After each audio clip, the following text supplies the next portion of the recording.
You are sitting in the back of the car, watching the world go by, and you feel an invisible weight pressing down on your shoulders. You look at your siblings sitting next to you. They are arguing about a game or laughing at something on a screen. They look light. They look free. But you feel heavy. You feel like you are the one responsible for making sure the car stays on the road, even though you are not the one driving. You have spent your whole life watching, waiting, and worrying about people who do not even realize how much you carry for them. This isn't just a feeling you had once or twice. This has been the rhythm of your entire existence. You were the first one to walk through the door of every new experience. And because of that, you were the first one to hit the walls. Most people look at the firstborn and see the one who got everything first. The first bike, the first car, the first taste of freedom. But you know the truth. You were the first one to experience their parents' fear. You were the first one to face their high expectations. You were the one who had to clear the path so that everyone behind you could walk it without tripping. Maybe you have replayed the mistakes of your parents in your head 1,000 times just so you would not repeat them with your own life. Maybe you have felt the silent expectation to be the perfect example, even when you were falling apart inside. Maybe you have watched your younger siblings enjoy a version of your parents that you never got to experience, a softer, more patient, and more relaxed version. Maybe you have stopped asking for help because you realized early on that there was no one above you to catch you. Maybe you have spent your adult life trying to fix things for your family that you did not even break. If that is you, I want you to listen very closely. The world has a lot of names for what you are experiencing. Modern psychology calls it firstborn syndrome. Your friends might call you a perfectionist or a control freak. Your family might just call you bossy. But the God who designed the stars and set the earth on its axis has a different name for it. He does not see a bossy child or a stressed-out adult. He sees a pioneer. He sees a spiritual architect. He sees someone he intentionally placed at the front of the line because he knew you were the only one strong enough to handle the wind. The world tells you that your birth order is a biological accident. It says you are the oldest simply because of timing and human biology. But the Bible tells a completely different story. From the very beginning, God has always had a specific, intense, and high-stakes relationship with the firstborn. He does not see your birth order as a matter of chance. He sees it as a matter of consecration. In the book of Exodus, God said that every firstborn belongs to him. That was not a suggestion. It was a claim. You have been feeling that claim your whole life, even if you did not have the words for it.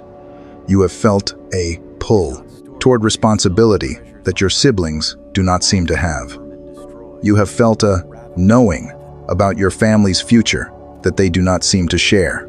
You have felt the sting of being the guinea pig for your parents' mistakes. This was not because God was being unfair to you. It was because he was preparing you. He was pruning the first branch so that the rest of the tree could grow straight. In this video, we are going to look at the 6 things God specifically does with the firstborn in every family.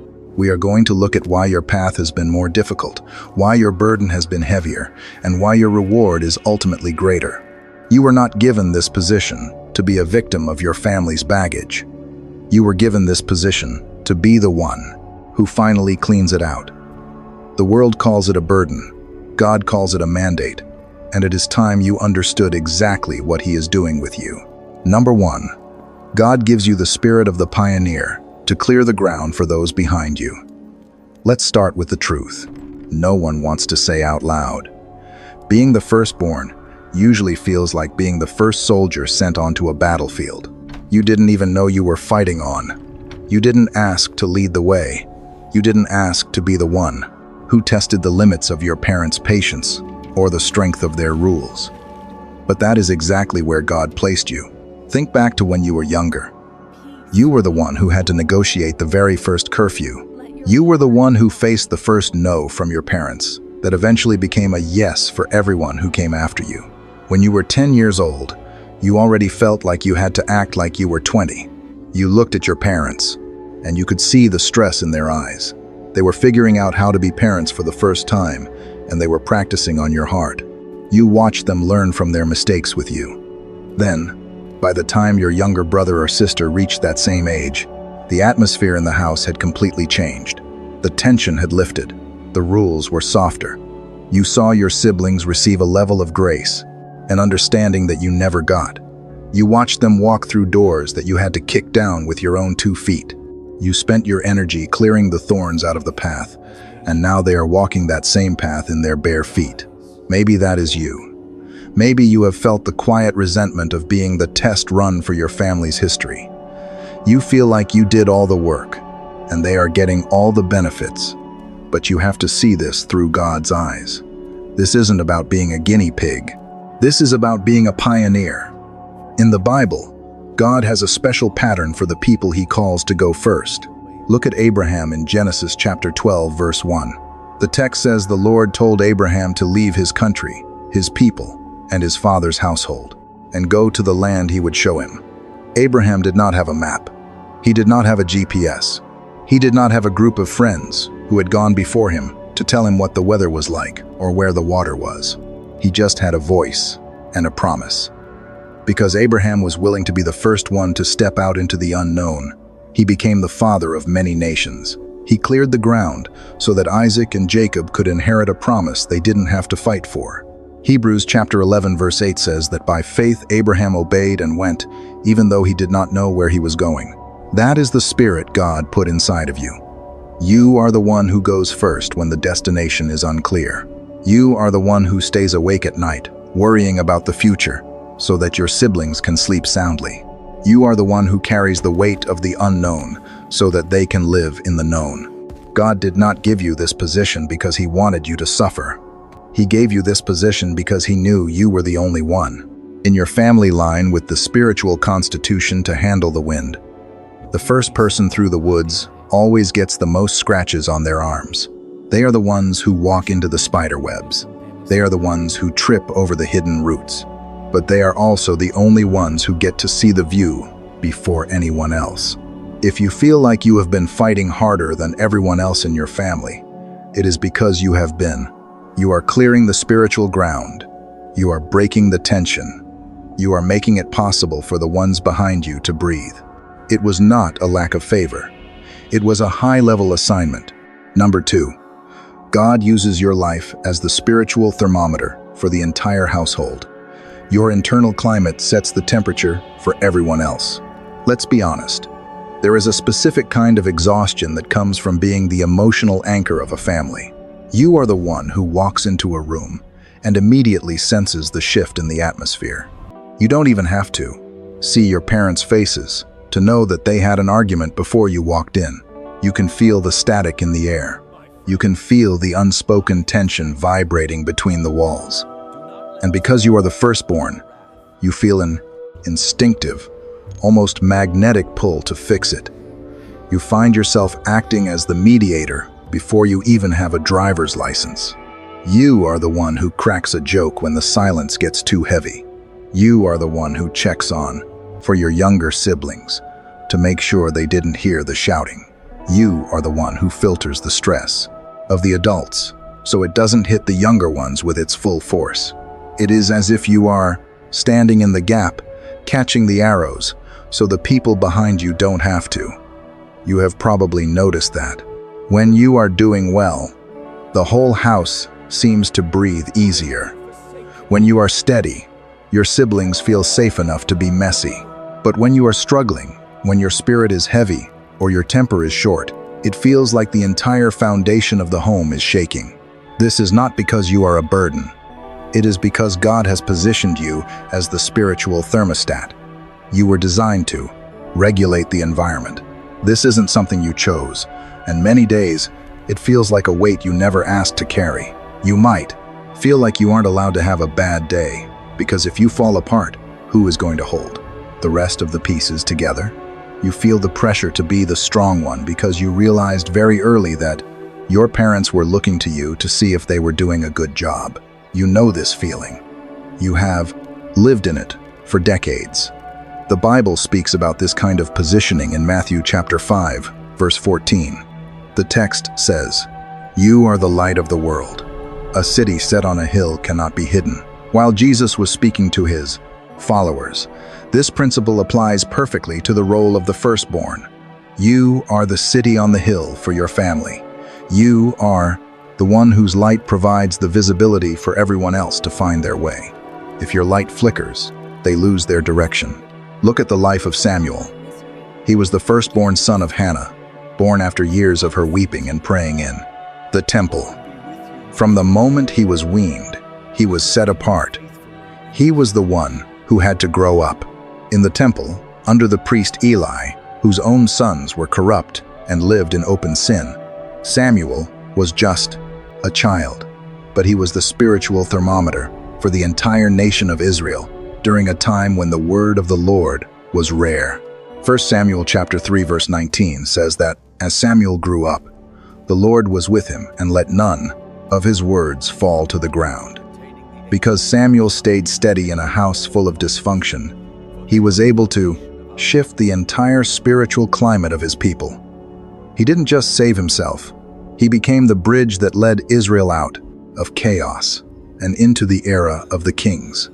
He had to hear the voice of God first, often in the middle of the night when everyone else was sleeping, so he could tell the others what was coming. Your sensitivity to the atmosphere in your home is not a psychological flaw. It is a spiritual gift. God gave you that radar so you would know when to pray and when to stand in the gap. You feel the tension because you are the one God has authorized to break it. You feel the heaviness because you are the one God has equipped to carry the light into that space. You aren't responsible for everyone's happiness, but you are responsible for your own peace, because your peace is the pilot light for the rest of the house. If you can stay connected to the Father, the body, the rest of the family will eventually find their way to the heat. You already know if this is you. Number 3, God allows you to face the trial of the first script, where parents learn through your mistakes. This friction is actually the refining of a leader. Let me say this straight. You were the rough draft for your parents' ideas about discipline and responsibility. When you were born, they didn't have a manual. They had theories, and they had their own upbringing, and they had a lot of fear that they were going to mess you up. So, they squeezed you. They held you to a standard that was often impossible to reach. You remember coming home with a 92 on a test and being asked why it wasn't a 98. You remember the way the house felt when you made a mistake. It wasn't just a mistake. It felt like a catastrophe that threatened the whole family's reputation. Then, you watched your younger siblings come along. They brought home 80s, and your parents just laughed it off. They stayed out past their curfew, and your parents didn't even look up from the television. You stood in the kitchen and felt the hot sting of injustice. You wondered why you had to be the one who carried the weight of their perfectionism, while everyone else got to live in the grace of their experience. You felt like you were the experiment that went through the fire, so that the others could enjoy the warmth of the hearth. You know this feeling. You have spent years trying to figure out why. The rules were so different for you than they were for them. But there is a spiritual reason for this trial of the first script. God allowed you to be the one who faced the most friction, because friction is the only thing that creates heat and sharpens a blade.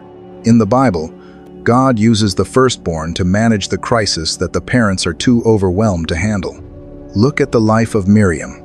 She was the firstborn daughter in a family of slaves in Egypt. When her baby brother Moses was born, the law of the land was that every Hebrew boy had to be thrown into the Nile River. Her parents were terrified. They hid the baby as long as they could, but eventually, they put him in a basket and set him in the water. Who was the one standing in the reeds? It was Miriam. Exodus chapter 2 verse 4 says that his sister stood at a distance to see what would happen to him. She was just a girl, but she was the one who had to navigate the Egyptian princess. She was the one who had to think on her feet and suggest a nurse for the baby. She had to grow up in a single afternoon because her parents were paralyzed by fear. Miriam didn't get to have a carefree childhood. She had to be the strategist. She had to be the observer. She had to be the one who ensured the survival of the deliverer. And because she went through that first script of crisis management, she eventually became a leader of the entire nation alongside her brothers.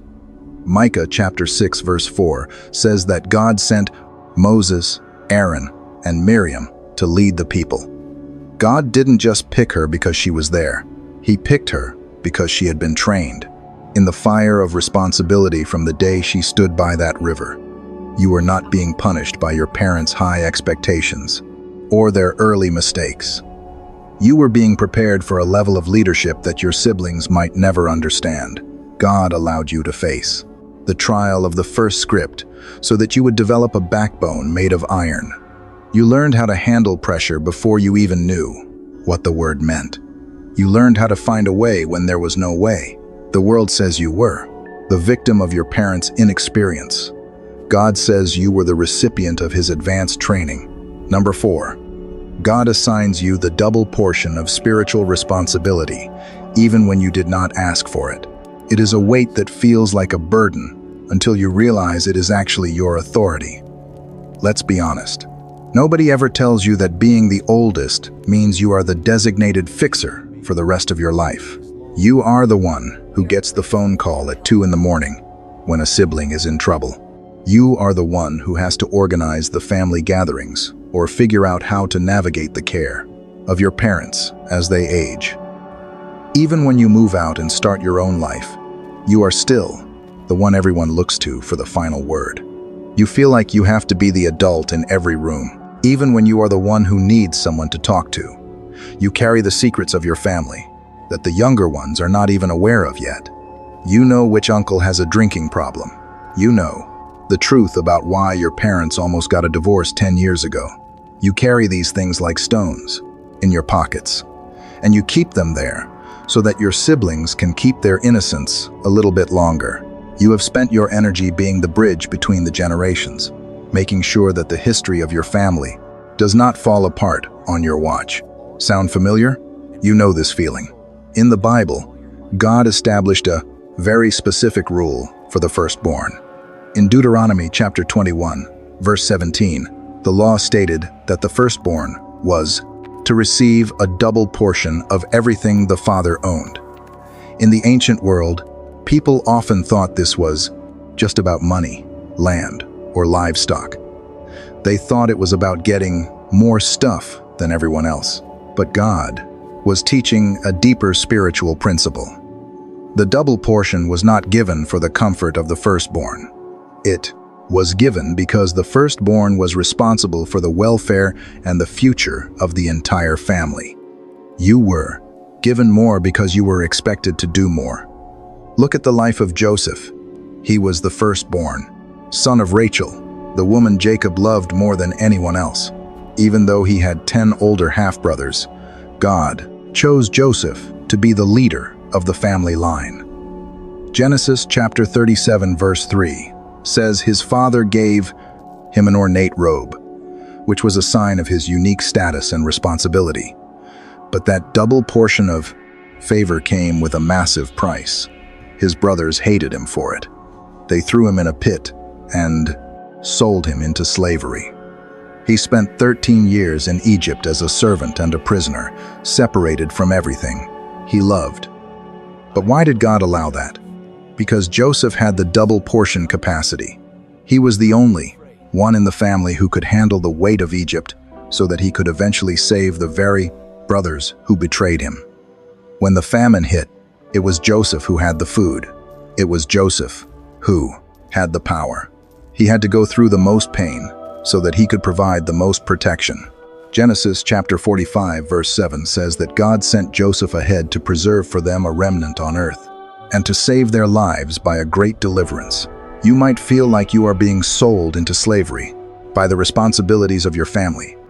You might feel like you are doing all the work while everyone else gets to play. But God gave you that double portion of strength because he knew you were the only one who wouldn't break under the pressure. He gave you the capacity to carry the family secrets, the family finances, and the family future. You are not a pack animal. You are a provider. You are the one God has trusted to make sure that the family name survives the famine.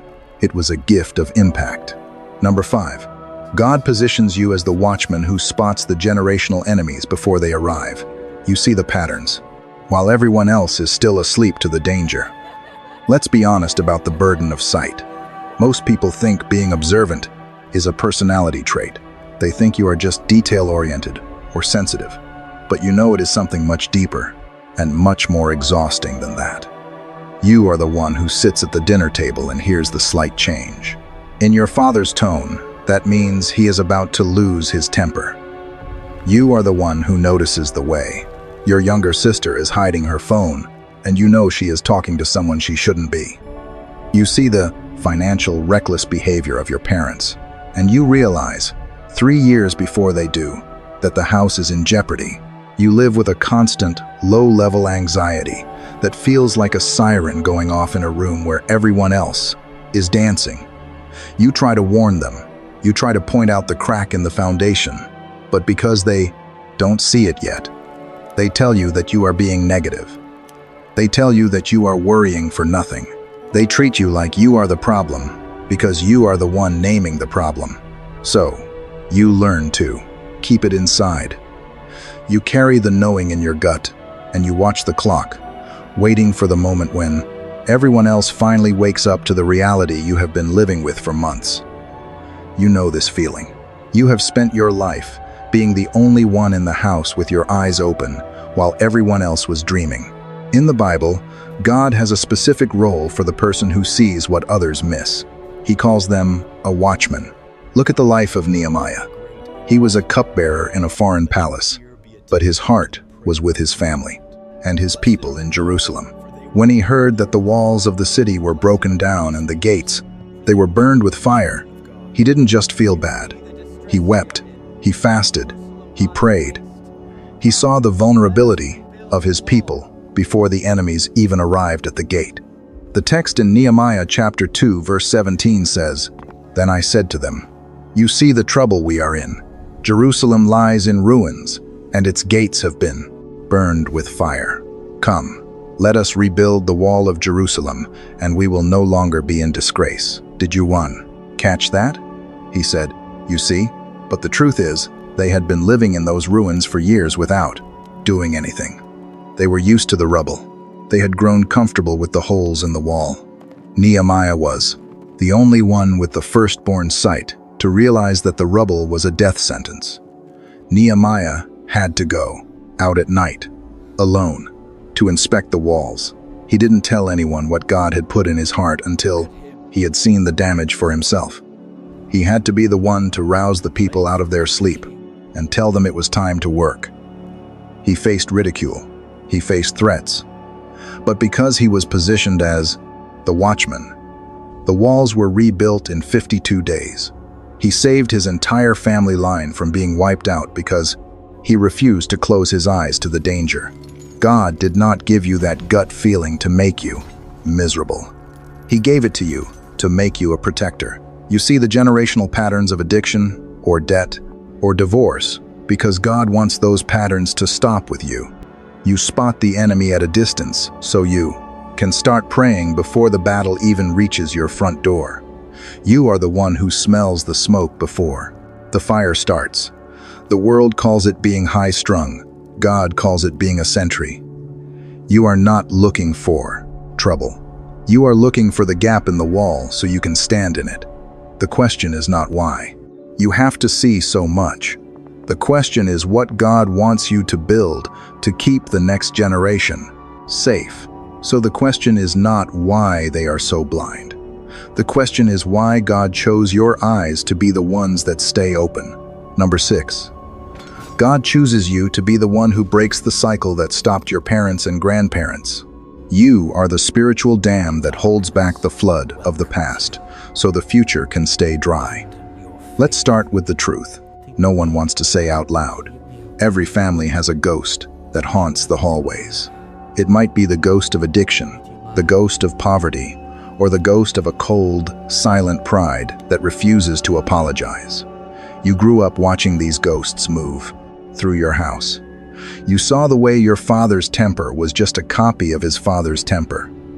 You saw the way the women in your family were taught to hide their pain and just keep moving, never dealing with the trauma that was eating them alive. You realized, before you were even out of high school, that if someone didn't step in the way of this momentum, it was going to run over your children too. You are the one who decided to be the problem child by naming the truth.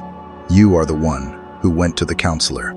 You are the one who brought the Bible back into the conversation when it had been missing for 30 years. You are the one who decided to be the first person in 3 generations to stay married, or the first one to finish school, or the first one to handle money with wisdom instead of fear. You have spent your energy fighting an invisible war against habits and hang-ups that were handed down to you like old clothes. You didn't ask for the fight, but you realized that if you didn't win it, the next generation would have. To start from zero, all over again.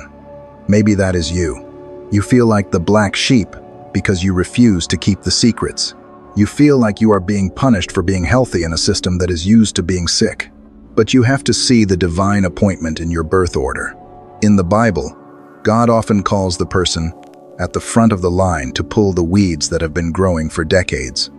Look at the life of Gideon in the book of Judges. His family and his nation were hiding in caves because they were terrified of their enemies. They were worshiping false gods because that is what their fathers had done. In Judges chapter 6, verse 25, the Lord gave Gideon a very specific and very terrifying first assignment. He didn't tell him to go fight the Midianites yet.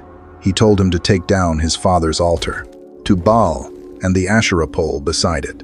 God was saying, I cannot use you to save the nation until you are willing to break the cycle in your own backyard. Gideon was the one who had to take the axe to the family legacy of idolatry. The text says he was so afraid of his family and the men of the town that he did it at night, rather than in the daytime. But he did it. He stood in the dark, and he tore down the thing his father had built. When the sun came up, the whole town was in an uproar. They wanted to kill him. But because Gideon was willing to be the first one to say, "This ends here," his father actually stood up for him. The cycle was broken because one person was willing to face the friction of change. You are the Gideon of your family. God placed you first because he knew you had the courage to look at the altars. Your parents built the altars of gossip, or bitterness, or fear, and tear them down. It is lonely work. It is exhausting to be the only one who is trying to do things differently. You might feel like you are betraying your parents by not being exactly like them. But you aren't betraying them. You are honoring the God who wants your family to be free. You were not called to be a copy. You were called to be a correction. God chose you to be the one who intercepts the curse, so that it never reaches the people who are coming after you. You are the one who pays the price of the new way, so that your children can walk in it for free. It was not a rebellion. It was a restoration. You have spent your entire life believing that you were the practiced child and carried the secret fear that because your parents were learning on you, you are somehow more damaged or less favored than the ones who came after. You have looked at the ease with which your siblings navigate the world and wondered why everything feels like an uphill battle. But I need you to hear this today. You were not a test run or a biological accident or bad timing. You were the blueprint. You were the spiritual architect that God chose to build the foundation of your family's future. You were never meant to be defined by the mistakes your parents made while raising you. You were meant to be refined by the unique pressure of being the first. The weight you have felt on your shoulders for 30, 40, or 60 years is not a sign that you are doing something wrong. It is a sign that you are functioning exactly as designed. Architects don't build the same way the interior decorators do. They have to deal with the dirt and heavy machinery. They have to make sure the pilings go deep enough to support everything coming later. That is what your life has been. It has been the deep work that nobody sees, so that the people following you can live in a house that doesn't lean. I want to speak to the firstborn daughter who is trying to be perfect so everyone stays happy. I see you. I want to speak to the firstborn son who feels like he has to be the hero or provider, even when exhausted. God sees you. You have spent so long looking over your shoulder to see who is following you that you have forgotten, and see who is leading you. You have been so busy being the strong one that you haven't allowed yourself to be held by your Father. You are not the source of your family's strength. You are just the vessel God chose to pour through. The Bible says in Psalm 139:16 that all the days ordained for you were written in His book before one of them came to be. That includes your birth order. God knew exactly which house you were going into. He knew exactly which parents you were getting. He knew the specific set of challenges you would face as the oldest. And He didn't just let it happen, He ordained it. He placed you at the front of the line because He knew, big enough to carry the dreams of your ancestors and the needs of your siblings. Look at the life of Peter. He wasn't the firstborn in the biological sense, but he was the first among the disciples. He was the one who stepped out of the boat first. He was the one who had to give the first sermon at Pentecost. He made painful mistakes. He was the rough draft, but Jesus didn't look at Peter's mistakes and call him a failure. In Matthew 16:18, He looked at that flawed, impulsive, first-to-act man and said, "On this rock I will build my church." God used the one who faced friction to be the foundation for everyone. You are that rock for your family. The friction you faced was there to make you solid. You have been the pioneer, the thermometer, the watchman, and cycle breaker. You have done the hard work of clearing the ground.